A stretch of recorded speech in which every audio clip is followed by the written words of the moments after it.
Each year, Microsoft Research hosts hundreds of influential speakers from around the world, including leading scientists, renowned experts in technology, book authors, and leading academics, and makes videos of these lectures freely available.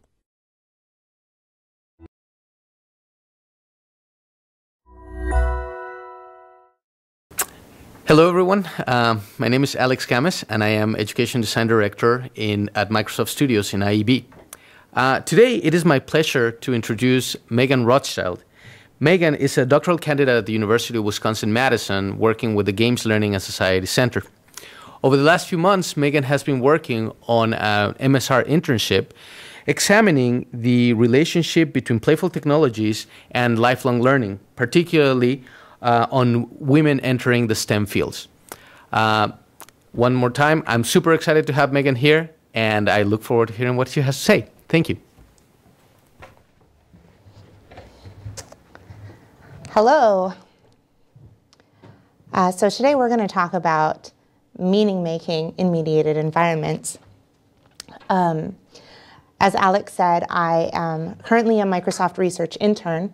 I'm a PhD candidate at the University of Wisconsin at Madison with the Games Learning and Society Center, an instructional design specialist, and an aspiring educational multimedia fancy pants.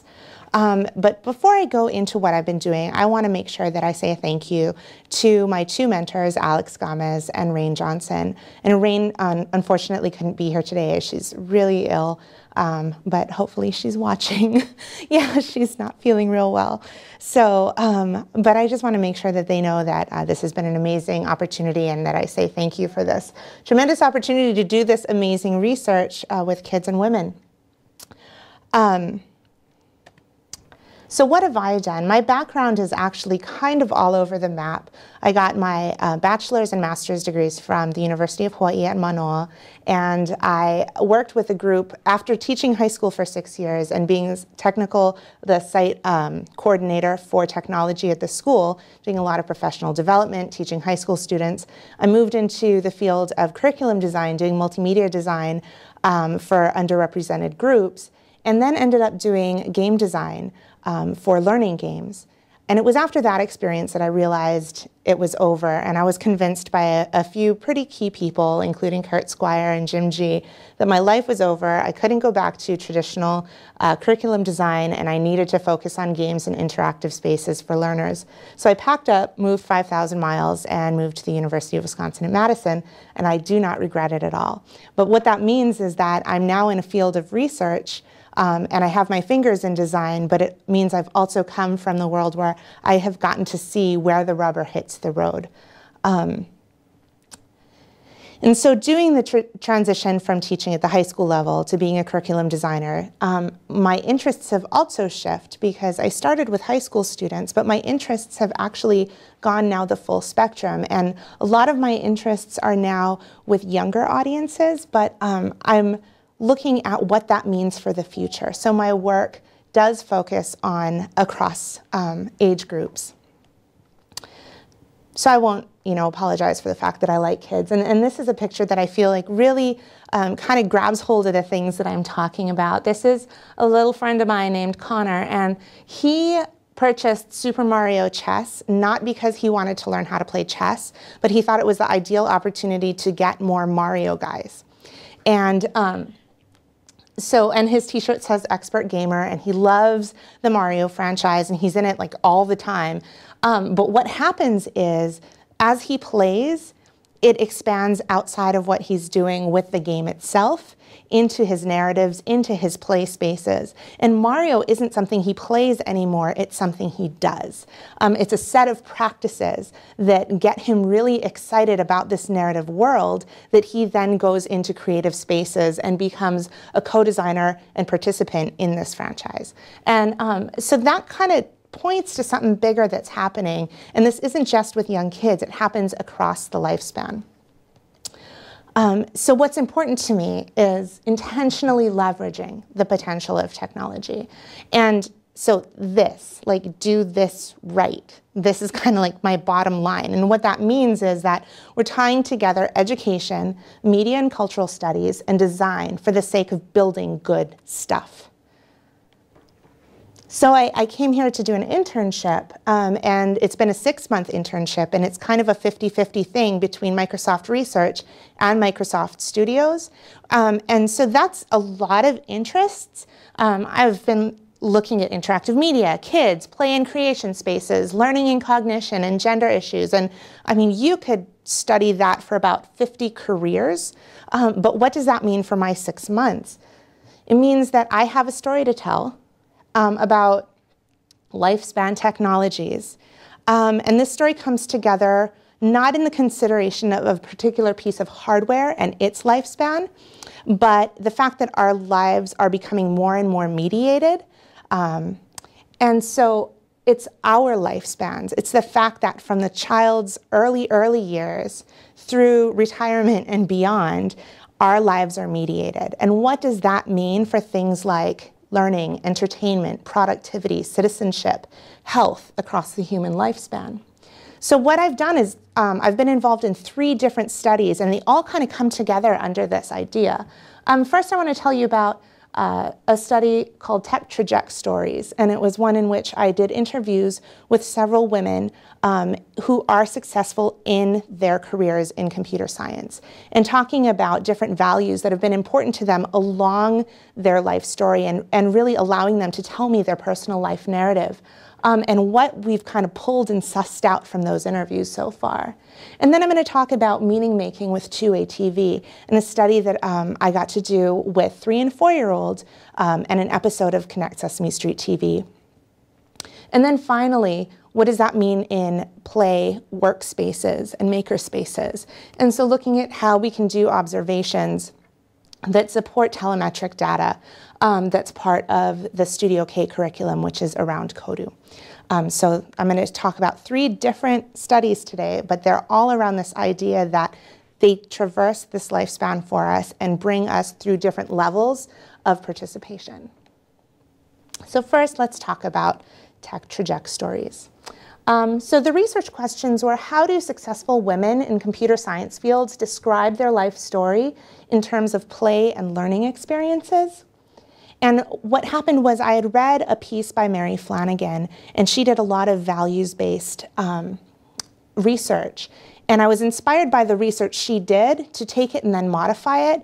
And so I tweaked that list of values and then moved it into an interview protocol that was shaped by the women talking about these values.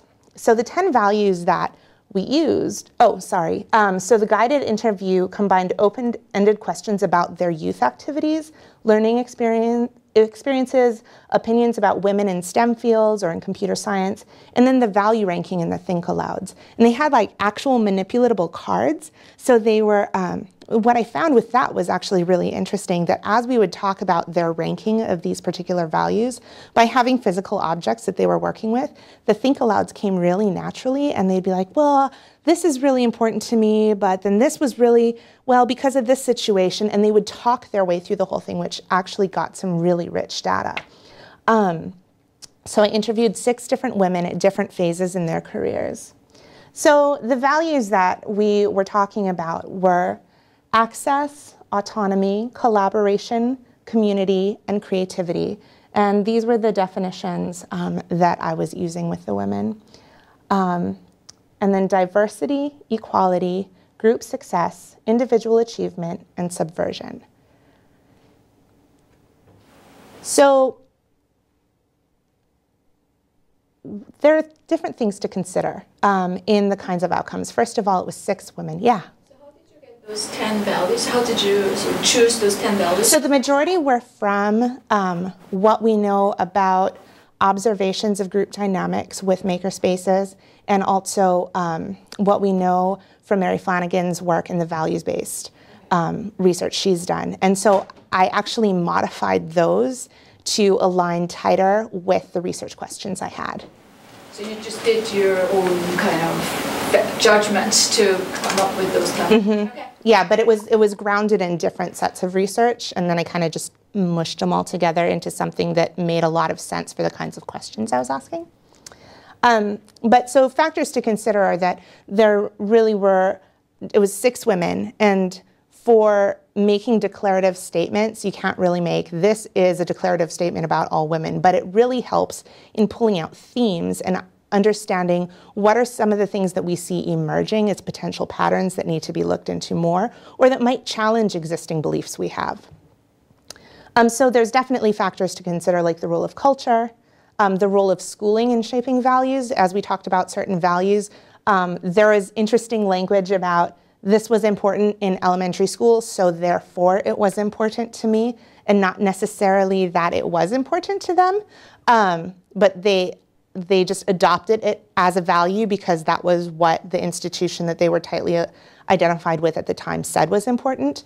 And so language kind of indicates that difference, which is interesting. And then also, all of the women had pushback against the structure of traditional institutional education, which will be something in the future that I'd really like to dig into a little more. Also, the role of peer influences, especially in middle and high school. More than one participant had a story about how they had a value set, but because of the way they received feedback from their peer group, it shifted and they chose to do something else. Sometimes not the best decisions either.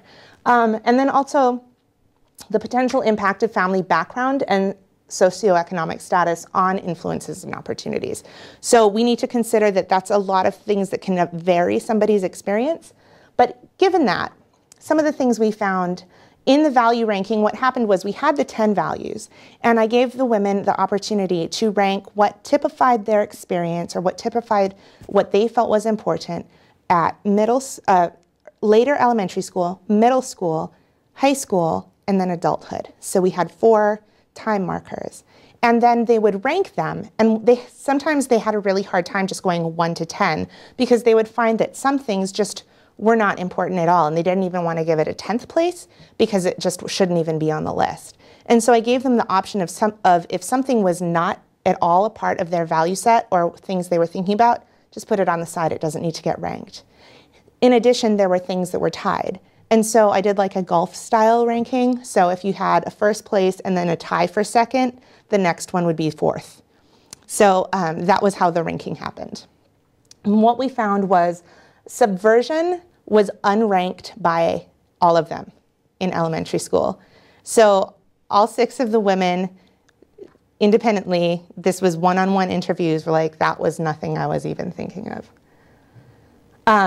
And creativity was always ranked across all age groups. So for these 6 women, this was something that was important, whether in elementary school, all the way up through adulthood in some way.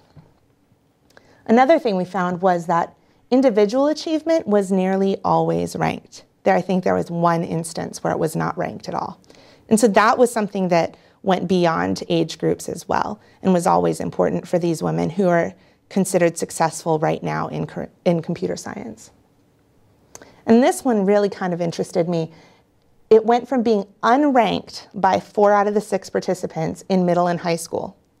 So only 2 people put it in the rankings for middle and high school, to in adulthood, everybody ranking it as something important. And so then if you consider what the averages were for the rankings, that was depending on the number of participants who actually ranked it. That's where the averages came from. If there was an unranked, it just didn't get considered into the figure. Autonomy dropped in average rank. So it was pretty consistent at around 4 until adulthood, in which it dropped and it wasn't as important, even though it still got ranked. Also, diversity and equality became kind of an interesting flip-flop. So where equality was a little more important in the younger years, it flipped with diversity later. And community, creativity, and individual achievement stayed fairly consistent over time. So in the range, though, in looking at what the differences were between the higher ranks and the lower ranks, for the most part, once you hit middle and high school, they were all over the place. And what that kind of indicates is that people have very unique personal experiences in middle school and high school. It's not really a surprise. It's not really saying anything that we don't know, unless we're starting to say things like, girls like this, girls function in these environments, high schoolers need this. Particularly that interesting one about group work and individual achievement. You start to hear sometimes people saying when we're designing for younger audiences, for younger females, maybe like upper elementary through younger high school, that they love working together. Well, that really didn't show up with these 6 women who are successful in CS fields until later. Actually, individual achievement was really important. Now, community was important, which means their peer groups and the groups that they felt that they had a kinship with, but not necessarily working together as a team to achieve something. Now, that I can't make a declarative statement because this is 6 interviews, but there's an interesting trend there that starts to buck some of the assumptions that people make about how it is girls function in work and play spaces. So I think what that means is that we need to do more analysis on this. And right now I've got incredibly rich data sets from these 6 women. And so the next step is to do a much deeper discourse analysis of it, looking specifically at how are these women describing their schooling experiences, what trends emerge in their word choice around framing their identity and around their values, because I think that's going to give us a little more as far as clues about trends. Deeper quantitative analysis of rankings, definitely expanding that data set, and I think it would be really interesting to expand the data set to include men. Because right now it is all women, and so we can't say women are different than men because we don't have any basis for making that statement. We can just say these women who are successful show these trends.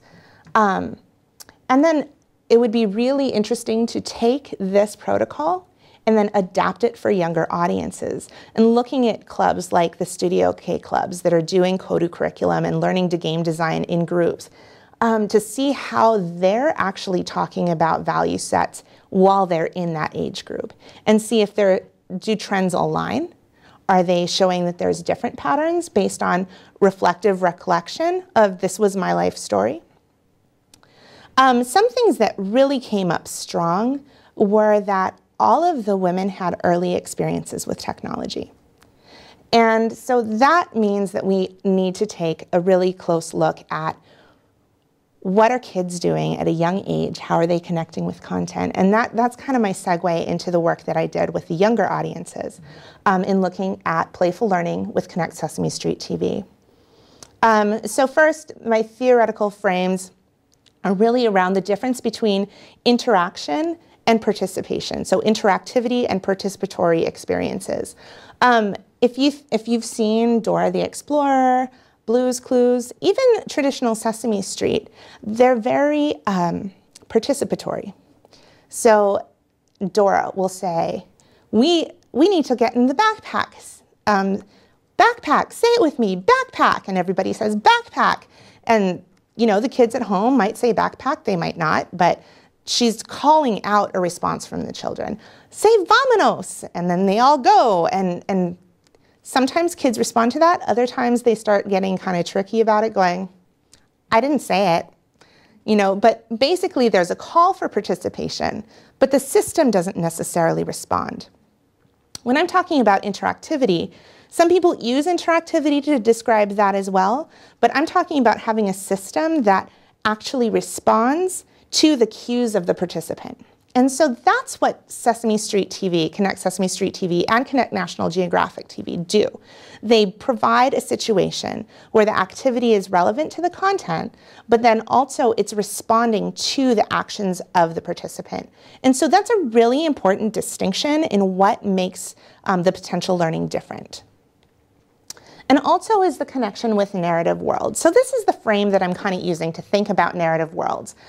If you imagine that this is a narrative world kind of being the story space, but I don't want to limit our understanding of narrative strictly to a story, because activities, actions, mechanics, etc., help to contribute to that broader narrative, right? That becomes the story that we live and we tell through our experiences. So this narrative world, let's imagine Pokemon. So there's this world of Pokemon, right? And the goal is to get at meanings and pleasures. That's the thing that the participants want to reach. whether it's entertainment, whether it's learning, they both kind of happen together too.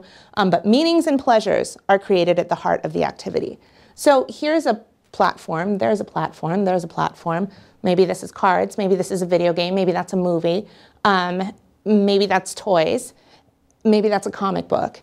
And that a true transmedia experience is going to happen with different activities that come into this narrative world through different products or platforms. And you go into this narrative world, there's meanings and pleasures. It's a two-sided arrow because activity means you're bringing stuff in, but it also means that you're pushing back out. So the experiences you've had, if you remember that picture of Connor, he plays Mario, right? But then he also creates his own narrative. So the narrative boundary of this world is constantly being pushed against. It's constantly changing because of the participants' experiences. So this is not tightly bounded at all. And so when we think about learning in this way, we see that it's really deeply tied to a set of activities and practices. And that's really where the experience comes from. So in the 1970s, television experienced a revolution with Sesame Street. In the 90s, shows like Dora, Blue's Clues, they came on the scene. And it continued to experience revolutions in the way television facilitated learning for different age groups. Well, I feel like we're on the cusp of a new paradigm shift with using something like the Kinect for TV. And it's important to think that this isn't necessarily a game. And this is actually something the kids picked up on really well. This is not a game because it doesn't follow the same conventions of what this bounded choice space looks like and the meaningful choices you make within that space and the way that responds to the player. But it is not flat TV that doesn't respond to your physicality and doesn't respond to the way you participate within that space. And so that's what Kinect Playful Learning was about. But it's standing on the shoulders of giants because when you look at the research history of Sesame Street, it's rich. And they show that the traditional Sesame Street model works. Kids learn. There's over 40 years of research saying that this model works. And so for Microsoft, this was a pretty big task. I mean, that's a pretty big call. You want to do something that kind of disrupts traditional television, but you don't want to do it in such a way that takes away from the good that you know already happens. And so that was what kind of framed this study, was looking at things like situated learning theory. How does the way we're tying our physical activity to the choices you make and the actions you do in this interactive space, how does this have to do with the way we think about our bodies as far as the concepts that we're learning? How does this include accessibility, like that anybody can come in and become a participant in this space? And that it's having a dialogic TV experience, because this is how play happens, right? Where we have these cultural icons and symbols, and it's this dialogic experience between them, and then the meanings and pleasures of this narrative world get built. So what we did was a pretty intense study, and I need to say that the data set is so big that I've named him Willis. A friend of mine actually encouraged me to name him Willis, so I can say, "What you talking about, Willis?" And I think Willis and I are going to get incredibly intimate, and we're going to be talking for a very, very long time. But what it was 3 phases of data collection with 2 groups of kids. The first group had a traditional build. So all of the flat footage from the Kinect episode was edited into a flat traditional episode that went along like a regular television show. The other half of the kids got the Kinect episode, where the system responded to their physical movements and choices, and the interactivity of that episode was all on. So for the first phase, they came into the lab and we did a pre-test. We viewed the episode together, and then there was a mid-test. After that, they got a disc with whatever the version was that they were watching. They went home and they played that again. Then they came back into the lab a couple weeks later. We had a final viewing where we watched it again. And then at the end of that, we did a post-test. And so in addition to the video data from them being in the lab, I have a parent survey, and I also have parent feedback from when they were at home. And a lot of the parents journaled for me and talked about the experience they were having in the home. So what we're specifically looking at are questions of viewing, interaction, comprehension, and replay. So for viewing, what does engagement in Sesame Street Kinect TV look like for 3- and 4-year-old participants? For interaction, how do participants demonstrate engagement when utilizing interactive features of Sesame Kinect TV?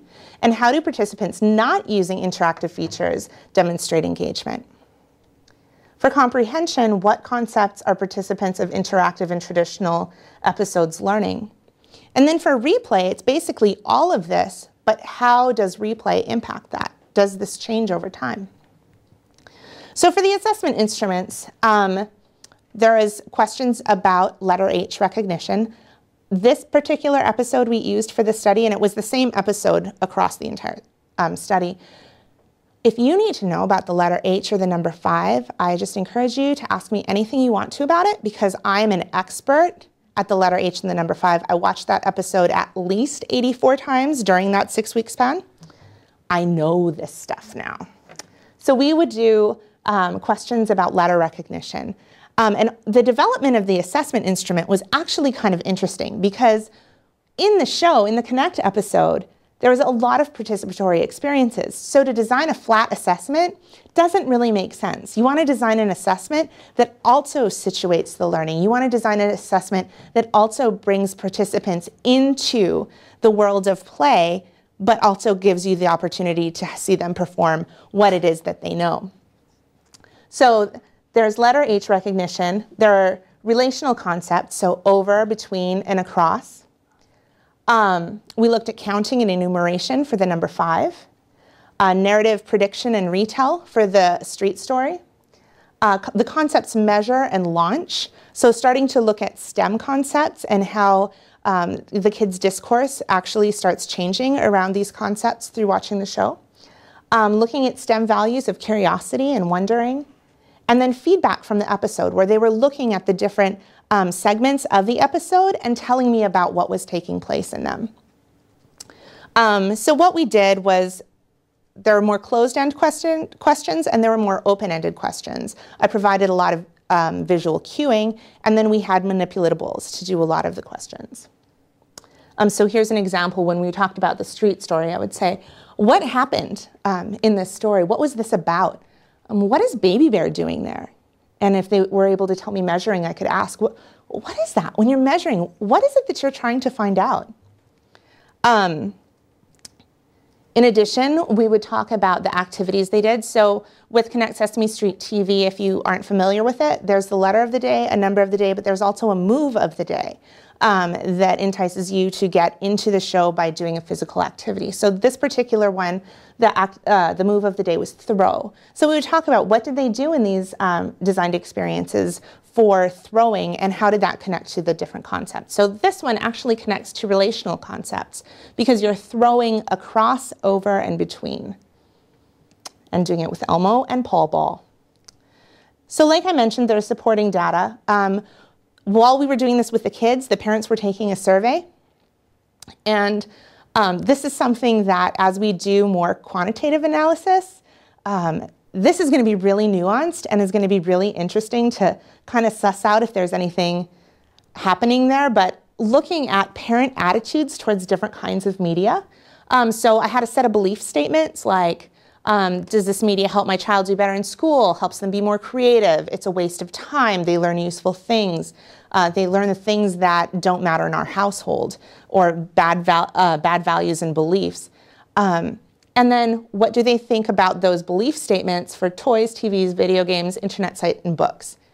So there's also a lot of data about that we could eventually start looking at with the kids' engagement data, or with the way they're talking about different concepts. Does this play into it at all?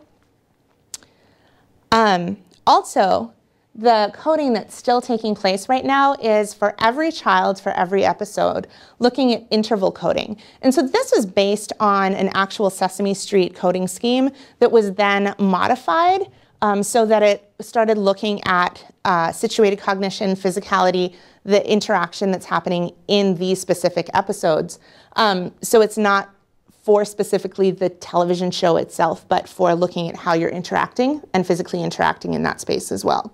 So coding for these markers, and then looking at how does that differ for boys and girls? How does that differ for Kinect versus traditional? How does that differ for maybe kids that tend to be heavier TV watchers and game players, because that's part of the parent reporting as well. So these were the participants. It was about half male, half female. They were all between 3 and 4 years old, and, well, 3 and 5 years old. And we had internal and external participants. The reason being that to get that high of a number, there were 42 total kids.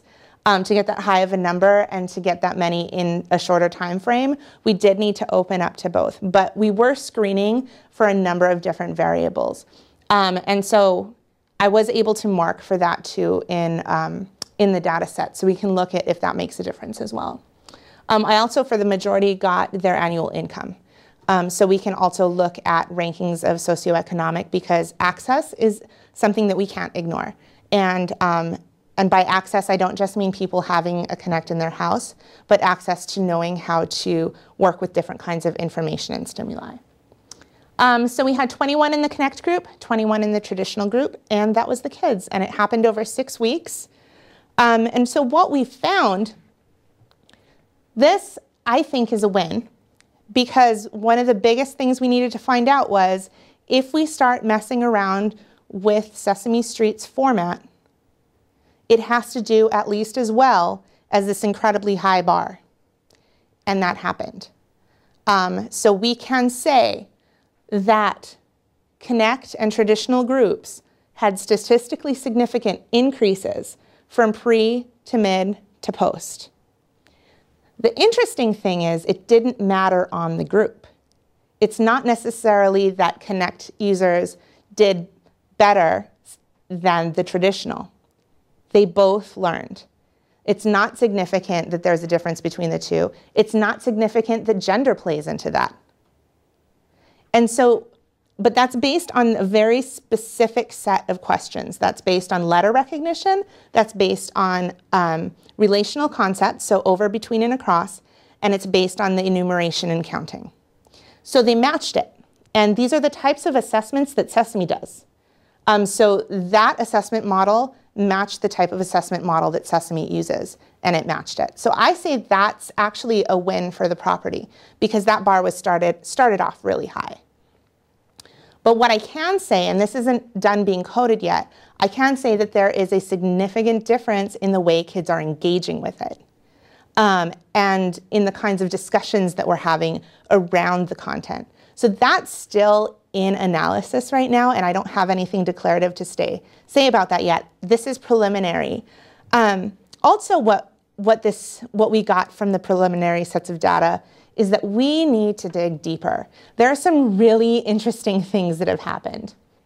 So for example, relational concept between. This is like actually a really funny story that I love. So what I did for this assessment was we had 2 bowls upside down, and I would give the kids the opportunity to be part of the play experience. And I never told them it was a test. We were always playing games or doing activities. And I'd turn the bowls upside down and say, well, what should these be? Should these be hills or should these be mountains? And whatever they said, that went. That was what we did. And then I'd pull out Cooper. That's Cooper Monster. He's important in the show. And this is his buddy Flash. And there's a pond over there, and that was just a foam core piece of blue. And we had to play a game where we helped Cooper find Flash by flipping a card that had a relational concept, so either across, between, or over, and have the child physically pick up Cooper and have him find Flash by doing it in the way of that relational concept. Over was pretty straightforward. Like, you'd say over, they'd pick him up, and if they had it, they'd like move him over the whole thing, and then boom, he finds Flash. Yay! And if it was across the pond, he would, go across the pond, and if they got it or they didn't. It was pretty easy for those 2 concepts to assign a 1 or a 0 on they got it or they didn't get it. Between messed all that up, and I wasn't ready for that. And I feel like some deeper analysis of how they physically do the gestures of between is going to be really important. Because you might think that from an adult perspective, the most logical way to do between, if I say, help Cooper find Flash by going between the hills, you're going to run him, and you're going to run him, and you're going to run him, and he's going to come over here. But that didn't happen for all of them. Some of them would grab Cooper and go over this one, land him in the center, and jump over this one, and then get, well, you could argue that, well, that was kind of over, but no, it was also between. Like, that still follows the rules of betweenness. Then there were some that would actually pick this bowl up and slide Cooper straight against the floor, across the floor to the other side of the bowl. Well, that's kind of between too, right? I mean, because they're going between the floor and the bowl. When you think about the real world, you can't really slide under a mountain, like you're kind of duck diving under a wave or something. Like, that's not really possible.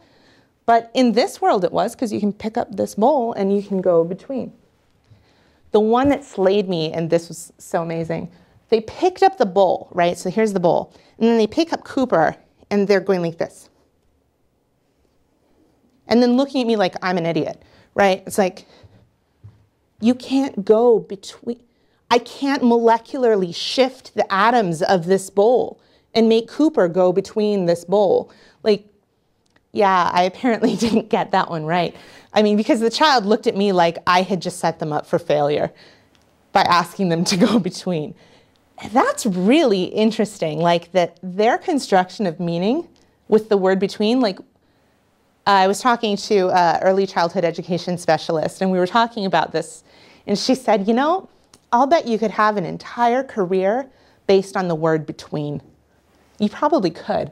So that's something I think that is going to require deeper digging, and it just shows that the gestural behaviors of the kids in the assessments are something that need to be looked at.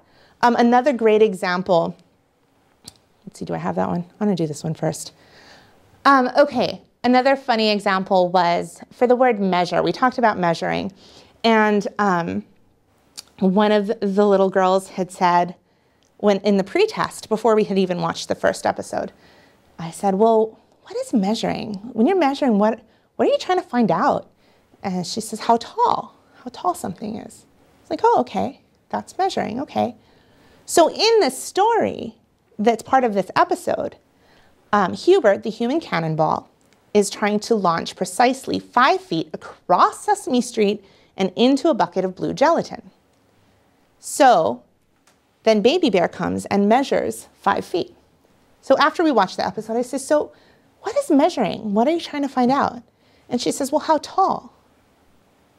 So that changed, right? She's using the same word, but she's going, how tall? So she's understanding that there is a horizontal distance thing that's happening in that episode, but her words don't necessarily demonstrate that she has the vocabulary for the nuance of that meaning. And so that's why it's going to be really important to dig deeper on how kids are talking about things, but what they're physically doing with their bodies as they talk about these things. Because as they're situated in the meaning, as their heads are kind of thinking like, my body has a role in this understanding of this concept, they're going to display that in different ways. All right, we'll do this one too.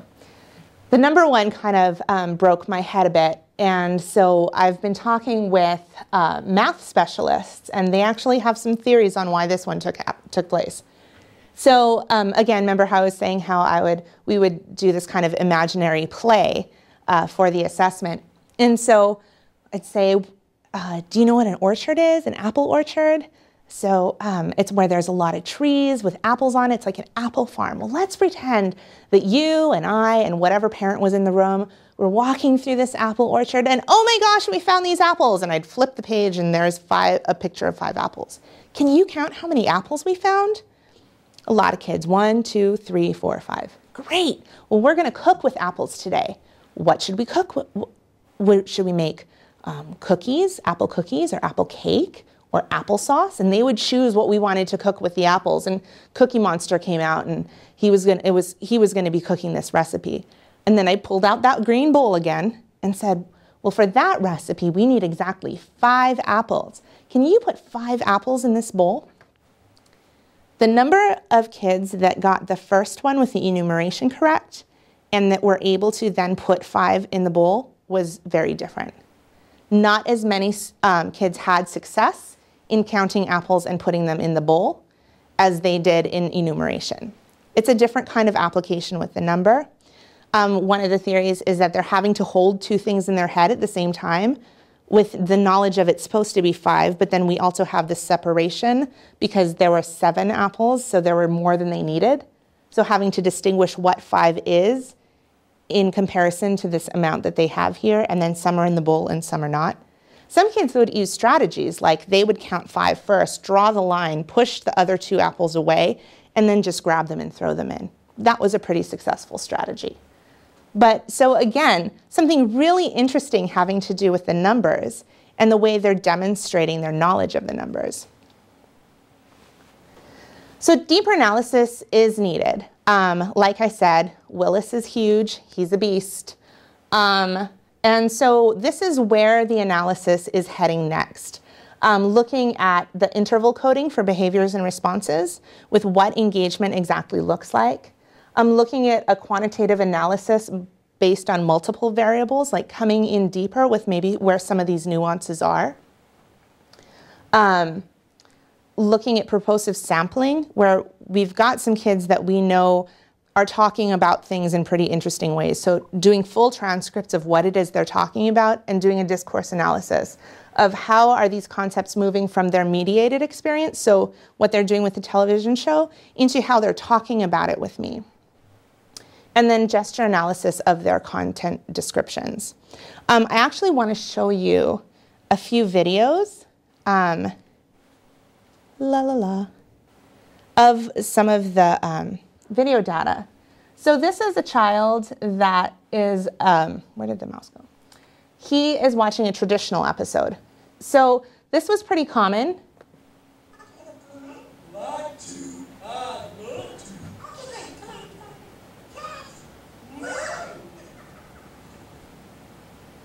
So for a lot of the kids doing the traditional episodes, they stayed sitting for almost the whole thing. Some would get up, but the majority would stay seated, but would still participate from their chair.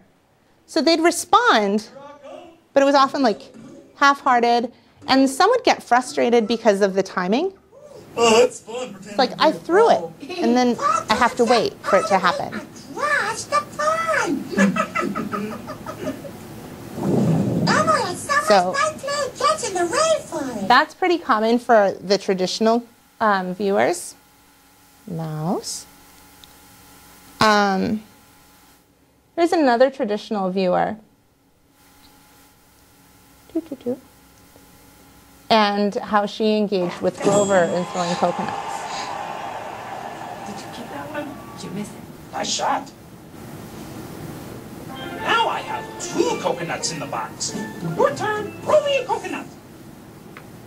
I am ready. Throw a coconut to your old pal Grover.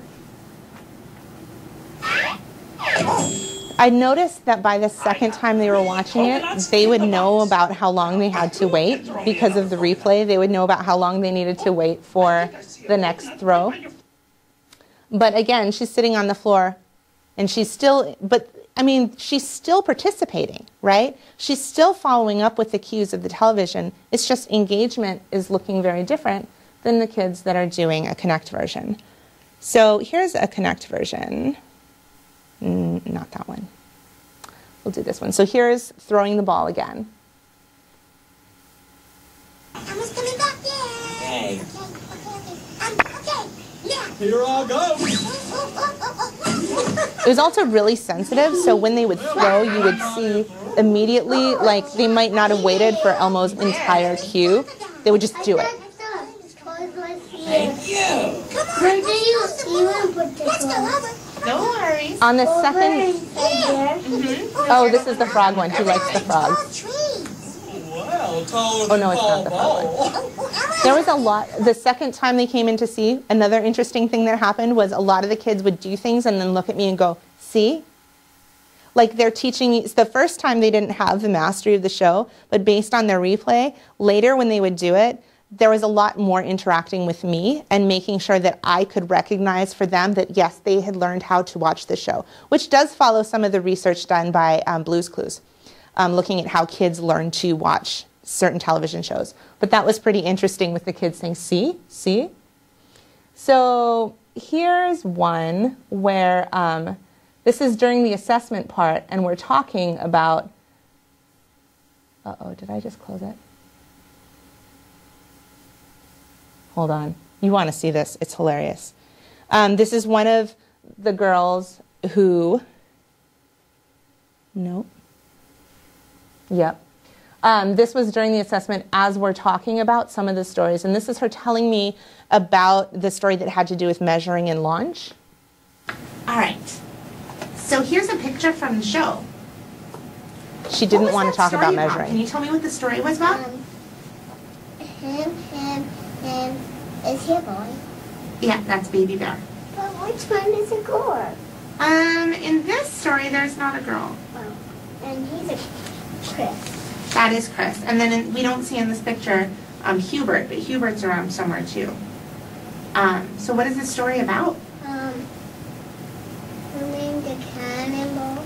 Mm-hmm. I don't know his name. Hubert the human cannibal? Yeah. Hubert? Ah! I don't know. So what was Hubert trying to do? He was trying to go cross Street in the bucket of blue jellies. Mm-hmm. Yeah. And that's the net. What are they going to do with the net? I don't know. Maybe it's just a net on Sesame Street. What is Baby Bear doing? He was going to measure. Measure? 5 feet. Mm-hmm. I was going to launch. And then he was going to launch? I was going to launch. Oh, you're going to launch. If you're going to launch, what happens when you launch? I go up on the ceiling, then I get baigoon. Oh. Then I can't know which way to act. Then I pop it, I back. So she's like completely put herself in this story now. She understands that Hubert ends up with his feet stuck up in the air. And she's telling me she's launching. She's showing me feet up in the air. And then she proceeds to make up this huge story about, and then I got stuck by the blue goo, and then this happened, and then this happened. And she kept doing that our entire interview at the end. She kept making up these stories that were based in the narrative of the show, but then she would expand on that and make this huge thing happen. Funny aside, because, you know, when you're working with 3 to 5-year-olds, you're getting cute stuff like all the time, major cute overload. This one, Ernie sings a song about wondering why. And we talk about wondering and what is wondering and do you wonder about things? And so in the middle of the song in the episode, he's singing, I wonder, you know, what makes the birds go sing the song they do, or why do the stars sparkle? What makes a bunny go hop, hop, hop? What makes a popcorn go pop, pop, pop? And she walks up to me and she puts her hand on my knee and she goes, he doesn't know anything. How come Ernie doesn't know anything? And like, that was hilarious, but you can absolutely read it that way, right? I mean, we're like in this adult mode of, oh, this childhood wonder and asking questions of the world around us. And her read on this was completely like, he knows nothing, obviously. But then later in the interview, she was saying how she doesn't know anything. At least that's what her sissy tells her. But there's a lot of connecting to the self, and you hear that when the kids start talking about their experiences. Another one she did, she was really rich in connecting from the show to her own personal world. Elmo's world featured a horse, and so when we were talking about the horse in Elmo's world, she points to it and goes, when I get older, me and my sissy, we're going west. I was like, oh, sweetie, you're in Seattle. You don't get more west than this. But she like had this complete connection with horses in the Wild West. She's like, it's going to be hot. So we got to get older and stronger, but we're going to go west. And there's a great example of when you have multiple narratives from multiple worlds converging, right? And she's starting to pull in these icons and these symbols and these ideas from different narratives she's experiencing and pushing them together into the way she's constructing meaning with the things that she's seeing. So, kind of fun. All right, where is my mousey? La la. The kids got really attached to the assessment. They wanted to take it home instead of a toy sometimes. Like, I had one girl pitch an actual fit where I had to hide the assessment instruments while her mom was like redirecting her with a toy. And they all got the choice of a new toy from the toy bin, right? No, some of the kids were like, I want that. 2 green bowls, some foam core pieces. But the thing was, when you think about it, they got to be involved in that play space, right? There was a different kind of involvement happening. And I think one of the things that's kind of telling about is that when there's a connection with an experience, and they're then connecting with the content and their experiences in the show to actually playing it out, something happens there where they then start moving from a participation within that product or platform to taking it outside the bounds of that product or platform. Another example of this is a friend of mine, her son was really into Angry Birds, and this is before Angry Birds got big. This is before they like over-marketed the heck out of that thing. But it was when it was pretty much just the app. And he decided he wanted to play Angry Birds, but he wanted to do it in the house. So he drew his own, used ribbon as the slingshot, and then started pulling couch pieces off of the couch and building this giant obstacle course and trying to fly these paper Angry Birds at things. Got frustrated when it didn't get knocked down, but hey, that's a really good lesson in physics, right? I mean, paper has a certain kind of strength or hardiness, and couches have a certain kind of strength or hardiness, and to push something over takes a different kind of physics. But so he's having these experiential learning, just experiencing this with the things that he made because he was driven by this narrative world and then took it outside of this narrative world. And so these experiences, our mediated experiences, can really serve as catalysts for then moving into maker spaces and playfully looking at playful work and creation.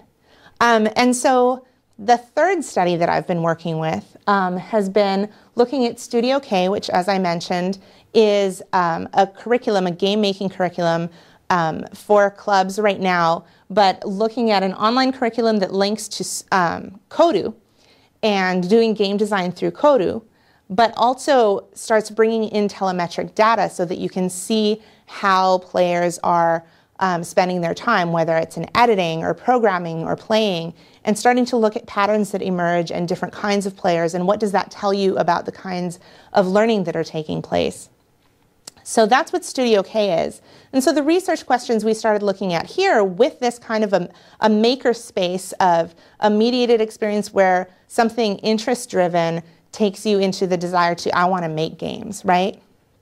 So how can themes of computational thinking be used in an observational protocol to support telemetric data in StudioK? How do group dynamics in a club setting influence information-seeking behavior? And how is gender a factor in the group dynamic? And so this is optimal with 2 observers, and this is what's going on right now. So we developed this protocol, and it's being used in boys and girls clubs right now, looking at a site description. So what is the general site? What are the resources? What is the kids' energy like when they come in for the club? And then every 10 minutes, using a new sheet with the themes, so we make sure that we're addressing all of the themes regularly through the observations, of looking at debugging, logic, and feedback. How are they talking about figuring out the answers to problems, or how they're explaining the programming that they're doing with other people or with a facilitator? How are they talking about design or a user experience, like designing for the idea that somebody is going to play this? And then looking at information seeking in the group dynamics. Who's talking to who?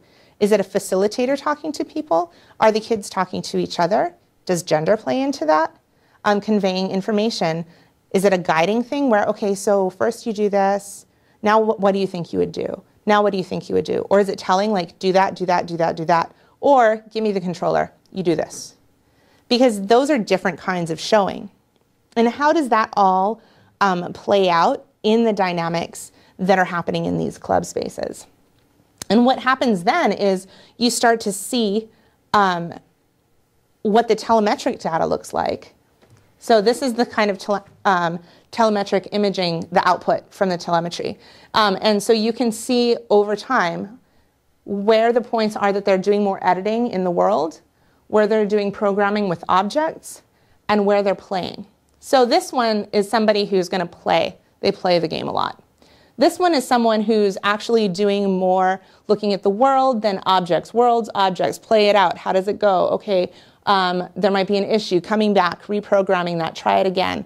And so you can see how different kinds of users are going to be doing different kinds of things. What might this mean, though? Does that necessarily mean that they're playing for that long? What kinds of things are happening in the room that the telemetry can't necessarily tell us? So by doing these observations, we can start to see what's happening on the dynamic end with the kids and with that group, and how that might link and help us understand more about the telemetry. So that's going on, and that's in process now. So I don't really have outcomes to share with you, except that that's how we're looking at that. So in conclusion, and since I have the floor, I figured I get to say the things that are really important to me. I was talking about lifespan technology as not the lifespan of the piece of hardware, but about our lifespan. And so in intentionally leveraging the power potential of lifespan technologies, it means that we need to be designing products and environments with an eye towards activity and practice. So what does that even mean? How does this activity move a participant towards meaning and pleasure? How do these activities and practices empower the participant to make larger connections beyond just the product? Or even have the product or environment serve as a catalyst for deeper engagement and creative expression? So this means different kinds of things to different kinds of development. So maybe what that means for workforce development, increasing the number of females in computer science, it's not necessarily about persuasion, but it's about leveling a playing field. It's about understanding what are the experiences that young women, young girls are going through, how they engage, what their practices are like, what their activities are like, and then leveling that playing field so that there aren't the same barriers that exist. And let them make their choices, right? So it's not just persuading people to go into a field, it's making sure that nothing is going to stand in the way of them making that choice. What does that mean in designing for kids? Well, it means that kids are way more complicated than a less learned grown-up. They're not going on this trajectory from knowing a little to knowing a little more to knowing a little more, and oh, it's a big grown-up now. Like, it's way more nuanced. It means that when you're thinking about childhood, it means we're not thinking about just anyone under 18 years old. Different things happen in different places. And childhood is a culture that needs to be respected because it's an interesting kind of an indigenous culture because it so tightly relies on its own cultural networks and frames. But just because we were once kids doesn't mean that we can ever claim allegiance and identity to that culture again. Once we're out, we're out. Therefore, it needs to be respected in the way we listen to them, the way we understand them, the way we understand that development is so much more nuanced than little grown-ups. And what that means for thinking about spaces for play, work, and creation is we need to consider our opportunities to move participants into deeper activities and creation spaces. So things like Kodu, where you're actually doing something that has interest-driven learning and allows you to create in this mediated environment that takes you through these different types of narratives and allows you to help create your own narrative and your own experience. Compelling narrative experiences are catalysts for this kind of participatory movement. And that's, I think, what I care the most about is those things. Actually, one thing I forgot to mention was in the tech trajectory stories, the stories with the women in CS fields, one thing that was a theme across the majority of them was they all had some kind of deeper interest-driven learning taking place in their younger years. As one of them described, I was really into games. I built my first computer when I was in high school, but it wasn't because I knew I was interested in CS. It was because that was just the thing I needed to play games. And so these powerful experiences of interest-driven learning can become that catalyst for much deeper things to happen. And that is my presentation. The research is ongoing. There's a lot of data. There's a lot of questions to be asked continually. And I'm actually really looking forward to, even though my internship is ending, it doesn't mean analysis is ending. And hopefully there will be really, really exciting things to share in the future as we start to get even more nuanced and dig deeper into these data sets. I'd like to open it up for questions. Yes? So you mentioned this interest-driven learning was important for some of your successful female CS participants. So recently, I sponsored this Goldilocks project. So this is a Kickstarter project. So some woman in San Francisco, she wanted to design engineering tools for girls. And then what she found out is, all the building blocks and stuff, like Legos and stuff, there's all like geared to boys, and then for girls, they're pink, but girls are not, although pink is more appealing than other colors, but that's not kind of what appeals to the girls. And so what she found out is the girls, they are really interested in sort of story making. They want to tell story about a lot of things. So when she designed these engineering toys for girls, she's sort of, everything's about making stories, right? You build stuff so that you can make stories. So I thought that kind of observation was pretty kind of interesting. I mean, she's still making toys. It's not out in the market yet. But I'm trying to see whether you had a kind of similar observation in terms of, for girls, you need to have some kind of different sort of motivation for them to get engaged with engineering.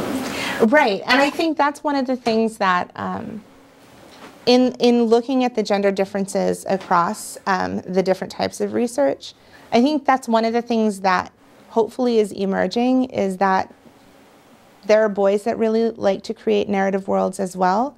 There are girls that connect with narrative in different ways, but then you also don't want to just pigeonhole a gender and say this is what you do and this is what you like. I think one reason that Minecraft is as exciting and compelling as it is because it does give the opportunity for those that want to do the narrative and the story building the opportunity to do so, and that for those that really are into different styles of play, that affords them the opportunity to do that as well. And so one thing I think that was striking in the conversations with the women in CS fields was that yes, there were some things that stayed true to perceptions we had of females and their experiences in their life stories, but there were definitely things that also defied the things that we thought we knew. Themes showing things like group work isn't as important until you're grown up. And so I think in thinking about toys and play spaces, which really are so rich for meaning making, and play is just so, so important, I would challenge anybody to continue to not pigeonhole a gender, but to break down the barriers that allow them to experience different kinds of building and meaning making.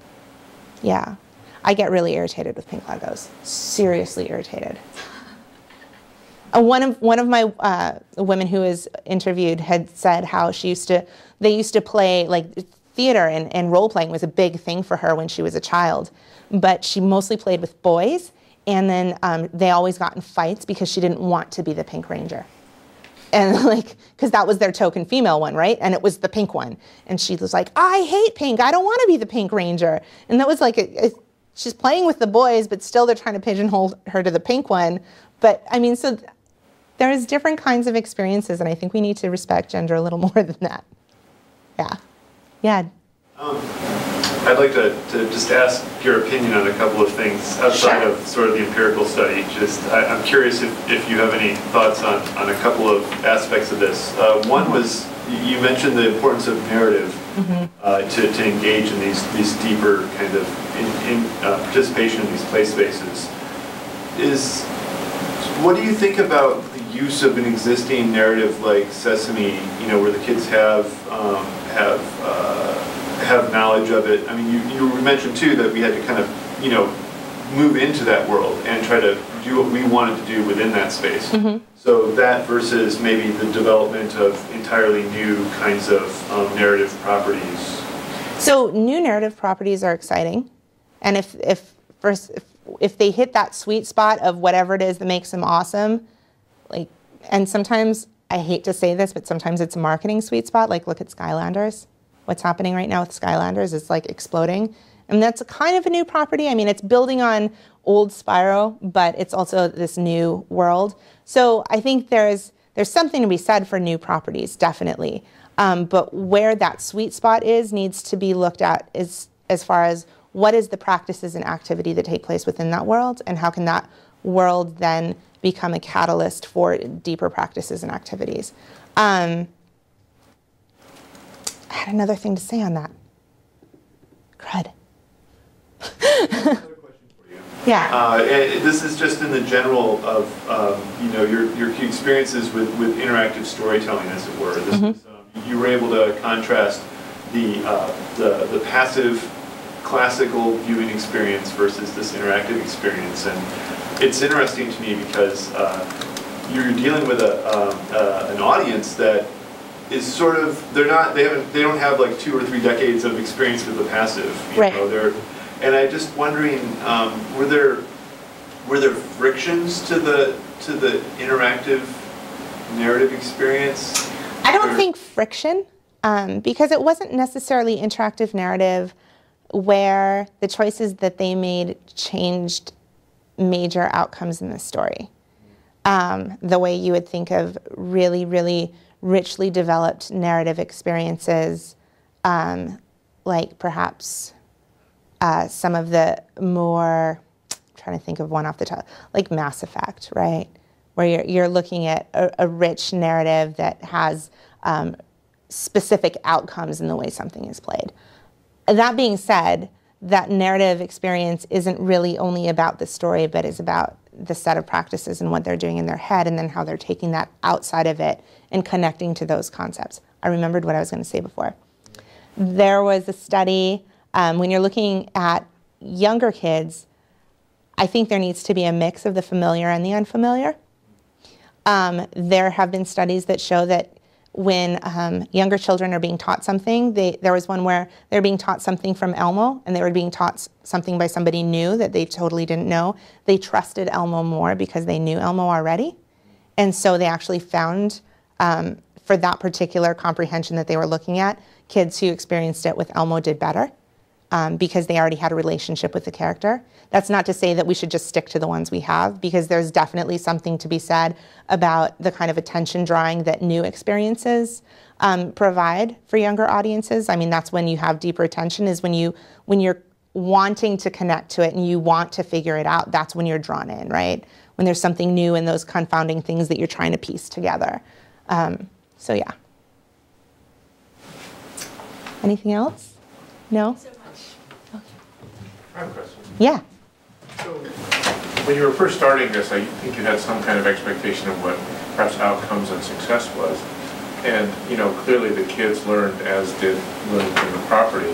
Mm-hmm. Are there things that you have not been able to measure or didn't think to measure, but that you would design differently in the next study that would give you the kind of better insight about what the outcomes might be? There were a couple things I changed on the fly. Like after a couple kids, I'm like, whoa, this has to get adapted now, or I'm just not going to get the richest data possible. One was the decision to measure launch, and it originally had been precisely. And what I had done was I did a content analysis of the episode, and I got word frequencies for what are the words that actually come up the most, to see how they're connecting to the things that are most reinforced. And precisely was like, that had high frequency in the episode. So did launch. Precisely had a little too much. It was just a little too ambiguous for that age group. And so that's when understanding your age group really is important. And even Wonder was like, not to be crass, but it was a bit of a crapshoot. Like, that's a tough one for 3- and 4-year-olds. It's abstract. But on the off chance that they were going to get it, I wanted to have a conversation about it. I think for changes, I think I would design some of the relational concept stuff a little differently with what problems I had with the word between. I think I'd like to mess with different ways of showing expertise with that concept and different ways to perform it for me in a play space. So that's one thing I think I'd do differently. And then I think as I go through the discourse analysis of the transcripts of the kinds of conversations we had after the open-ended stuff, I think there's going to be a lot of really interesting themes that come out that I could also start to use in a tighter tested capacity. Great, thank you. Yeah. All right, I guess we're done. Thanks.